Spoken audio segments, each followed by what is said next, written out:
Good afternoon. આજે આપણે સ્પીચના બદલામાં એપ્લિકેશન પૂછાય એ પ્રશ્ન આપણે કરવાનો છે. લેટેસ્ટ પેપર સ્ટાઇલ મુજબ આપણને સ્પીચના અથવામાં એપ્લિકેશનનો ઓપ્શન આપ્યો છે. બરાબર. તો જે લોકોને સ્પીચ નથી ફાવતી અથવા ઊંડાણમાં લખી ન શકે તો એપ્લિકેશન લખવી જરૂરી છે. પ્રશ્ન તમને બોર્ડની અંદર 61મો પ્રશ્ન હશે, એના અથવામાં સ્પીચના અથવામાં એપ્લિકેશન આપેલી હશે. આમાં તમારે 6 માર્કનો પ્રશ્ન હોય છે. 6 માર્કના પ્રશ્નમાંથી મેક્સિમમ માર્ક્સ કવર કરવા હોય એપ્લિકેશન દ્વારા થઈ શકે, પણ એમાં અમુક બાબતો ધ્યાનમાં રાખવી પડશે તો જ તમે એ એપ્લિકેશન આરામથી લખી શકશો. નહીંતર સ્પીચ લખવી જ સારી રહેશે જો એપ્લિકેશનમાં ખબર ન પડે તો. હું માનું છું ત્યાં સુધી એપ્લિકેશન લખો તો તમારે અહીંયા મેં જે આપેલી છે ફોર્મેટ પ્રમાણે જ લખવાનું, જેથી તમને આવડે. આજે હું તમને ખાલી ફોર્મેટ જ સમજાવીશ.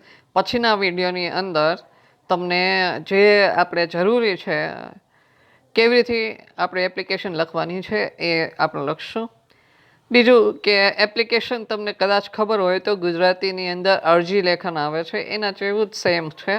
એટલે ચિંતા કરવા જેવી બાબત નથી. જે વિદ્યાર્થીઓને સ્પીચ યાદ નથી રહેતી એમને ખાસ એપ્લિકેશન કરવી જરૂરી છે. એમાં બધા સ્ટેપ વાઇઝ હોય છે, એટલે કંઈ વાંધો ન આવે. તમે આ ફોર્મેટને ગોખી નાખો ને તો આ ફોર્મેટ પ્રમાણે તમને 3 માર્ક તો મળી જ જાય. બીજું કે તમે વ્યવસ્થિત લખ્યું હશે તો 6માંથી 5 માર્ક પણ આવી શકે. એટલે સ્પીચ કરતાં એપ્લિકેશન લખો તો વધારે સારું રહેશે, કારણ કે તમને લેટેસ્ટ પેપર સ્ટાઇલ મુજબ તમને ઓપ્શન આપ્યું છે. 2 વર્ષ પહેલાં સ્પીચમાં કોઈ પણ પ્રકારનું ઓપ્શન આપતા નહોતા, હવે તમને આ ઓપ્શન મળે છે, એટલા માટે સારું છે. 11મા ધોરણવાળા માટે પણ અને 12મા ધોરણવાળા માટે પણ બંને લોકોને ખાસ ધ્યાન રાખવાનું છે કે આમાં આપણે કેવી રીતે કરવાનું છે એ. હવે શરૂ કરીએ. લખનારનું નામ, અહીંયા જમણી સાઈડ લખનારનું નામ લખવામાં આવશે અને એડ્રેસ ને ડેટ. જેવી રીતે પત્ર લેખન અથવા તમે 10મા ધોરણમાં અથવા 11મા ધોરણમાં 12માવાળા જે છે અરજી લેખન શીખાય છે એ લોકોને ખબર જ હશે જમણી સાઈડ લખવાનું આવે. એમ આમાં પણ એવું જ છે, જમણી સાઈડ જ લખવાનું આવશે લખનારનું નામ. પછી કે હવે આગળ આપણે શું આવશે, ટુ મોકલનારનો હોદ્દો. હવે એક મિનિટ, અહીંયા તમને લખનારનું નામ આપ્યું છે, એની પછી એડ્રેસ આપ્યું છે, પછી ડેટ આપ્યું છે.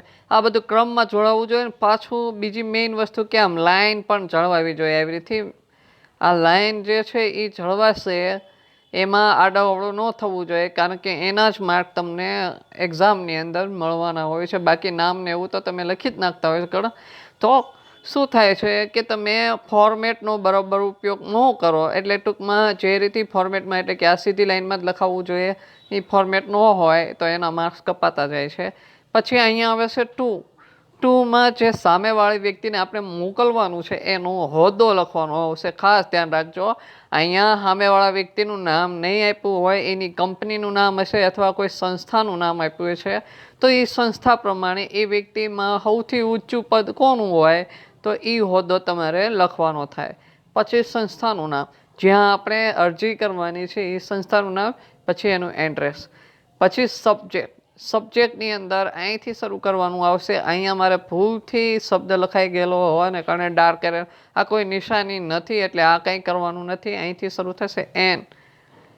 Application for the post of a અથવા એન. અહીંયા પહેલો શબ્દ કયો આવે છે એના ઉપર એ અથવા એન મૂકવાનું આવશે. પછી એક લાઈન છોડીને તમારે અહીંયા સર અથવા મેડમ જે છે એ લખવાનું થશે. બરાબર. આ ફોર્મેટ છે શરૂઆતનું ફોર્મેટ, એટલે કે તમારે લખતું જવાનું. પહેલાં લખનારનું નામ, પછી એડ્રેસ, ડેટ, પછી ટુમાં મોકલનારનો હોદ્દો, સંસ્થાનું નામ અને એડ્રેસ અને સબ્જેક્ટ. ટુની અંદર કોઈ વ્યક્તિનું નામ નહીં આવે, એ ખાસ ધ્યાન રાખજો. અને સબ્જેક્ટની અંદર આ બ્લેક અક્ષરે લખ્યું છે ફરજિયાત લખવાનું છે. અને પોસ્ટનું નામ, એટલે કે કઈ વેકેન્સી આપી છે, કઈ જગ્યા માટે આપણે અરજી કરવાની છે, આપણે કઈ કંપનીમાં કઈ પોસ્ટ માટે. માની લો કે કોઈ સ્કૂલની અંદર તમને ઇંગ્લિશ ટીચરની કીધું છે તો અહીંયા ઇંગ્લિશ ટીચર એમ લખવાનું આવે, પોસ્ટનું નામ લખ્યું છે ત્યાં, બરાબર. તો એ રીતે તમારે કરવાનું આવશે. પછી આગળનું જોઈએ. હવે સર મેડમ લખ્યા પછી અહીંયા મેં જે પેરેગ્રાફ આપ્યો છે એ બેઠો પેરેગ્રાફ લખવાનો થશે with reference to your advertisement. તમારા એડવર્ટાઇઝના અનુસંધાનમાં પબ્લિશ ઇન ગુજરાત સમાચાર, જે ગુજરાત સમાચારની અંદર પબ્લિશ થયું હતું. અને અહીંયા ડેટ. હવે અહીંયા જે તારીખ લખવાની છે એ કઈ તારીખ લખવાની, તો તમને આગળનું જે ફોર્મેટ સમજાવ્યું એમાં જ્યાં તારીખનો ઉલ્લેખ કર્યો છે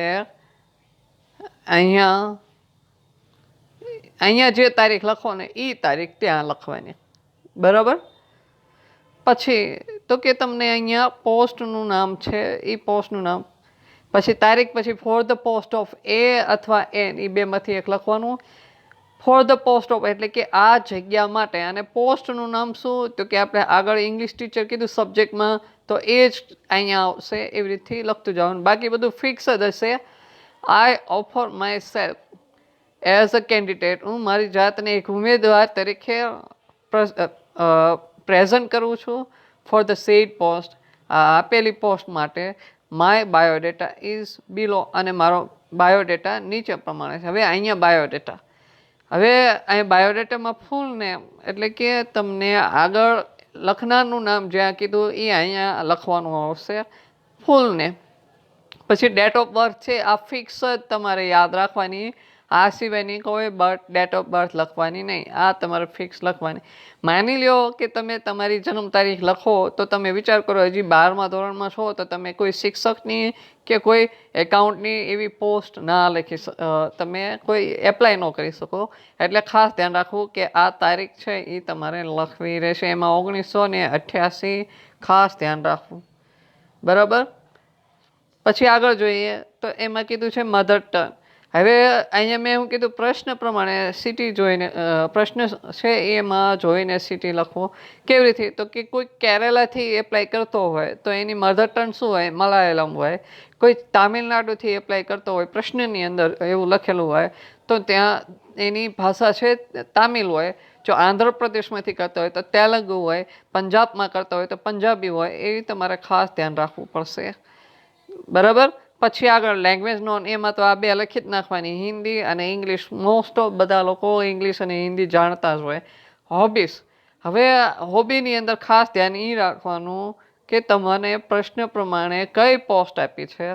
જો શિક્ષકની પોસ્ટ આપી હોય તો રીડિંગ અને ટ્રાવેલિંગ રાખી શકાય. માર્કેટિંગની પોસ્ટ આપી હોય તો પણ તમે રીડિંગ અને ટ્રાવેલિંગ રાખી શકો. અથવા માર્કેટિંગ પોસ્ટમાં તમે travelling and making new friend એમ પણ તમે લખી શકો, બરાબર. એટલે કઈ પોસ્ટ છે એ પ્રમાણે તમારે ખાસ સમજવું. અને એ પ્રમાણે તમને કાંઈ આઈડિયા ન આવતો હોય તો રીડિંગ અને ટ્રાવેલિંગ રાખજો તમારો હોબી તરીકે. બીજું કાંઈ ન રાખો તો ચાલશે. બાકી તમે ક્રિકેટ છે એ સ્પોર્ટમેનની કોઈ એપ્લિકેશન આપતા હોય ત્યારે આપીશું. બીજું કે મેરિટલ સ્ટેટસ એટલે કે તમને ખ્યાલ હોય કે જે મેરિડ અનમેરિડ છે એવું પૂછવું હોય તો મેરિટલ સ્ટેટસ એમ પૂછાય. તો અહીંયા મેરિડ બતાવવું પડશે કારણ કે 1988માં જન્મેલ વ્યક્તિ હોય એ મેરેજ થઈ જ ગયા હોય અને નેશનાલિટી ઇન્ડિયન એટલે કે ભારતીય છે. હવે આમાં તમારે બીજા કોઈ મુદ્દા ઉમેરવા હોય તો તમે ઉમેરી શકો છો, જેમ કે કાસ્ટ છે, પછી તમારો બીજું કંઈ ઉમેરવું હોય, હાઇટ છે, કિલોગ્રામ છે, એ બધું ઉમેરવું હોય તો.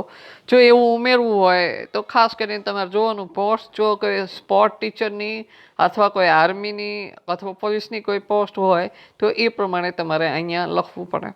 અને મારા ખ્યાલ મુજબ આવી પોસ્ટ છે એની અરજી નથી થતી, એટલે તમારે એની ચિંતા નહીં કરવાની કે કિલોગ્રામ, વેઇટ અને એ બધું લખવું કે ન લખવું, હાઇટ કેટલી ને એ બધું તો ચિંતા નહીં કરવાની. આટલું જ લખશો તો એ ચાલશે, બરાબર. પછી હવે આગળ જોઈએ. આગળ હવે શું આવશે, આગળનો મુદ્દો કયો આવશે તો કે એજ્યુકેશનલ ક્વોલિફિકેશન.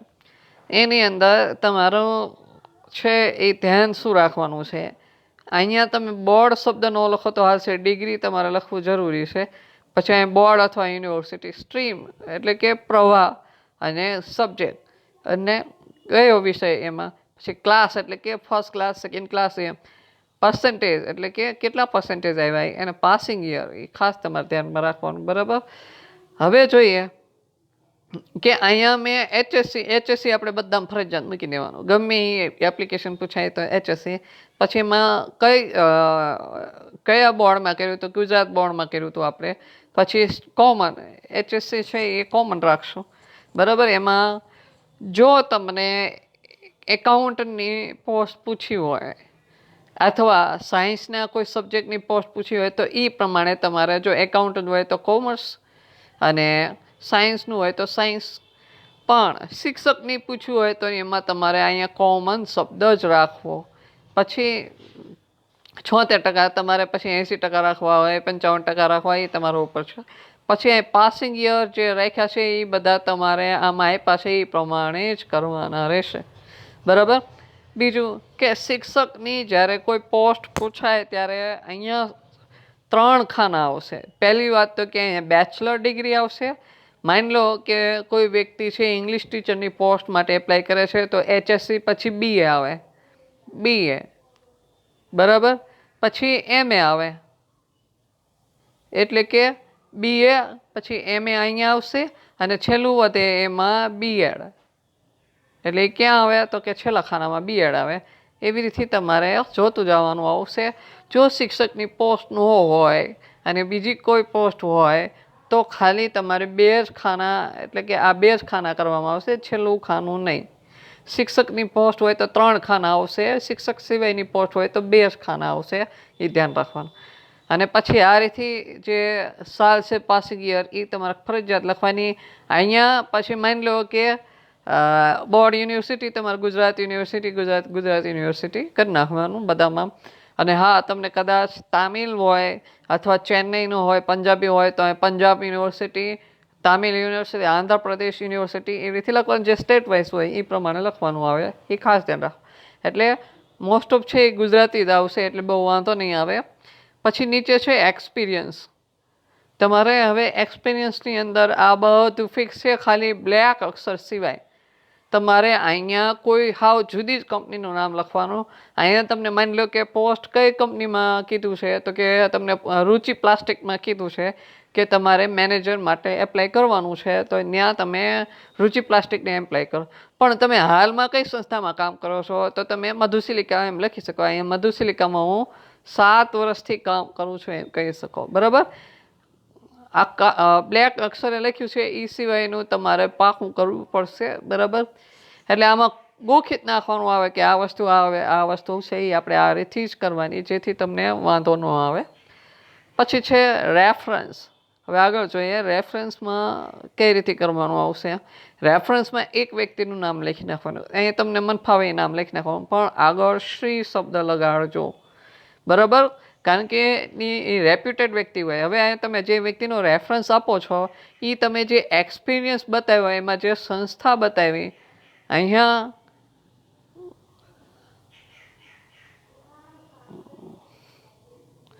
એક્સપિરિયન્સમાં તમે જે સંસ્થા બતાવો છો, જેમ કે આ સંસ્થા બતાવી, એ વ્યક્તિના નામનો ઉલ્લેખ અહીંયા, એ વ્યક્તિનો નામનો ઉલ્લેખ છે એ સંસ્થા માટે કરવાનો. એટલે કે અહીંયા સંસ્થાનું નામ કીધું હોય ત્યાં એક્સપિરિયન્સમાં બતાવેલ સંસ્થાનું નામ લખવાનું. અને અહીંયા હોદ્દો એટલે કે ડિરેક્ટર છે કે પ્રિન્સિપાલ છે કે જે કંઈ હોદ્દો આવતો એ લખવાનું. પછી સંસ્થાનું નામ ને પછી એનું એડ્રેસ. બરાબર. પછી આ છે એ પેરેગ્રાફ. અહીંયા સુધીનું ફિક્સ ગોખિત નાખવાનું છે તમારે કે બેઠે બેઠું આ જ લખવાનું આવે. હવે એનું ગુજરાતી હું કરાવું પહેલાં. I hope you will kindly consider my application. હું આશા રાખું છું. આઈ હોપ એટલે હું આશા રાખું છું. યુ વિલ કાઇન્ડલી તમે ધ્યાનમાં રાખશો. કન્સિડર એટલે ધ્યાનમાં લેશો. માય એપ્લિકેશન મારી અરજી. એન્ડ કોલ મી અને મને બોલાવશો ફોર એન ઇન્ટરવ્યૂ. ઇન્ટરવ્યૂ માટે. આઈ અશ્યોર હું ખાતરી આપું છું દેટ કે આઈ વર્ક ઓનેસ્ટલી હું પ્રામાણિકતાથી કામ કરીશ. એન્ડ સિન્સિયરલી એટલે સમયસરતા પ્રમાણે કામ કરીશ. એન્ડ ટ્રાય માય બેસ્ટ અને હું મારો બેસ્ટ પ્રયત્ન કરીશ to satisfy you with my work. તમને સેટિસ્ફાય કરવા માટે હું મારું વર્ક છે એ પ્રામાણિક પ્રમાણે કરીશ અને બેસ્ટ ટ્રાય કરીશ. લુકિંગ ફોરવર્ડ એટલે રાહ જોઉં છું ટુ યોર ફેવરેબલ રિપ્લાય. તમારો ફેવરેબલ રિપ્લાય એટલે તમારો કહેવાય આપણે ફેવરેબલ આપણે ફેવરમાં જવાબ આવે એવો રાહ જોઉં છું. થેન્ક યુ, તમારો આભાર. પછી છેલ્લે યોર ફેથફુલી એ જમણી સાઈડે જ લખવાનું આવશે અને પછી અહીંયા લખનારનું નામ. અહીંયા લખનારનું નામ લખો ત્યારે તમારે કોઈ પણ પ્રકારની સિગ્નેચર નથી કરવાની. જેમ ઉપર નામ લખ્યું હોય એમ જ નામ લખવાનું રહેશે. અને હજી પણ છેલ્લે આ જે સ્ટેપ છે ઇન્ક્લોઝર છે એ ખાસ ધ્યાન રાખજો.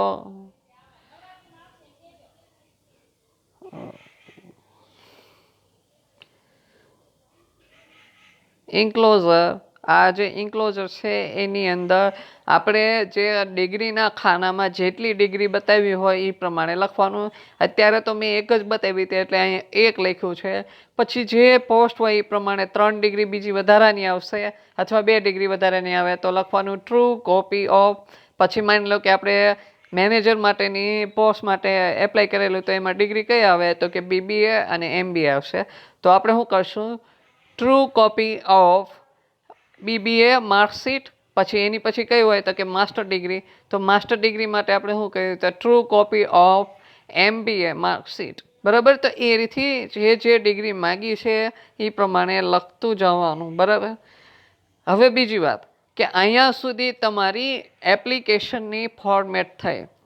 હવે શું કરવાનું છે, હવે તમને કઈ પોસ્ટ માટે કઈ ડિગ્રી હોવી જોઈએ એ તમને ખબર હોવી જોઈએ. તો એના માટે મેં ટૂંકમાં એક રસ્તો કાઢ્યો છે. એ પ્રમાણે તમે જો કે અહીંયા મેં દર્શાવેલું છે અલગ અલગ પ્રમાણે. જો અહીંયા કીધું છે ટીચરની પોસ્ટ માટે તો આ બધી ડિગ્રી છે આર્ટ્સ, કોમર્સની અને સાયન્સની. બરાબર. 3 પ્રકારની ડિગ્રી આવશે. BA છે, MA છે અને BEd છે. એ કેમાં તો કે આર્ટ્સના વિષયો માટે. હવે કોમર્સના વિષયો માટે તો કે BCom, MCom અને BEd. બરાબર. સાયન્સના વિષયો માટે તો કે BSc, MSc, BEd. હવે તમને સમજાવું વિષયો કઈ રીતે. માની લો કે તમને મનોવિજ્ઞાન સાયકોલોજીના ટીચરની માંગ કરી છે તો આર્ટ્સમાં જ આવશે.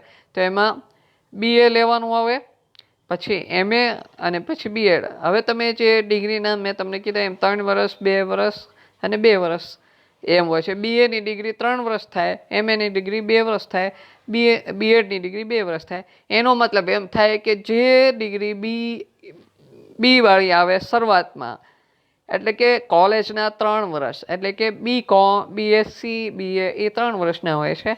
પછી માસ્ટર ડિગ્રી એટલે કે MA, MCom અને MSc એ તમારે 2 વર્ષની ડિગ્રી ગણાય.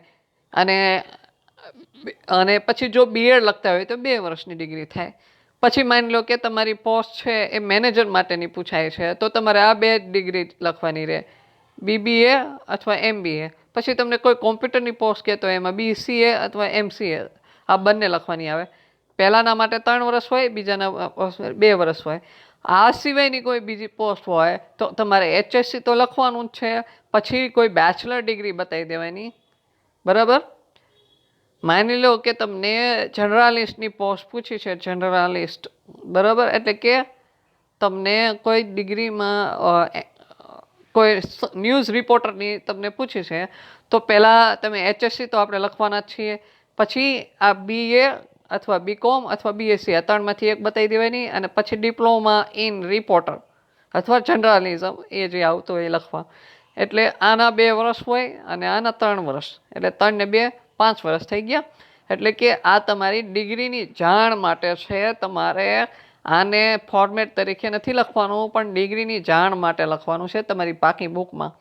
બીજું કે તમે ખાસ ધ્યાન રાખજો તમારી ફોર્મેટ ક્યાંથી શરૂ થાય છે તો કે અહીંથી શરૂ થાય છે અને પૂરું ક્યાં થાય છે લખવાનું તો કે ઇન્ક્લોઝર સુધી પૂરું થાય છે. એટલે કે તમારું છેલ્લું સ્ટેપ આ છે અને એની પછી તમને પાછળ મેં ડિગ્રી લખાવી છે એ ડિગ્રી છે એ આમાં નથી ઉમેરવાની. આમાં ડિગ્રી ક્યાં ઉમેરવાની આવે પોસ્ટ પ્રમાણે તો કે અહીંયા ઉમેરવાની આવશે ડિગ્રી અહીંયા. બરાબર. એ ખાસ ધ્યાન રાખજો. હું ને પછીના વિડીયોમાં જ્યારે એક ઉદાહરણ સમજાવીશ ને એટલે તમને ખ્યાલ આવી જશે કે આપણે કેટલું લખવાનું છે. આ ફોર્મેટ સમજાવી છે અને ફોર્મેટ પૂરી ક્યાં થાય તો કે અહીંયા ઇન્ક્લોઝરે પૂરી થાય એટલું ધ્યાનમાં રાખવાનું. એટલી ફોર્મેટ તમારે પાકી બુકમાં તો લખી જ નાખવાની છે. અને પછી તમારે ડિગ્રી યાદ ન રહેતી હોય તો તમારે આ વસ્તુ લખવાની રહેશે. આ ડિગ્રી બધી છે એ લખી નાખવાની, ટીચરની, મેનેજરની, કોમ્પ્યુટરની અને આ સિવાયની કોઈ હોય તો એ પ્રમાણેની ડિગ્રી તમારે લખવાની રહેશે. આશા રાખું છું કે તમને આ ડિગ્રી સમજાઈ ગઈ છે અને બીજું કે આ ફોર્મેટ પણ વ્યવસ્થિત સમજાઈ ગયું છે. અને બીજી વાત કે સ્પીચ કરતાં બેટર આ વધારે સારું રહેશે, કારણ કે આપણને આ ફાયદો આપ્યો છે આની અંદર કે બધું ફિક્સ જ હોય છે. ક્યાંક થોડોક જ ચેન્જ કરવાનો આવશે જેથી તમે સારા માર્ક ખેંચી શકશો. 5 માર્ક આરામથી ખેંચી શકો 6માંથી. એથી એપ્લિકેશન છે એ સ્પીચના બદલામાં લખશો તો વધારે બેટર. અને તમને સ્પીચ વધુ ફાવે તો સ્પીચ લખજો, કોઈ પ્રોબ્લેમ નહીં. બરાબર? તો આજ આટલું રાખીએ આપણે. Thank you.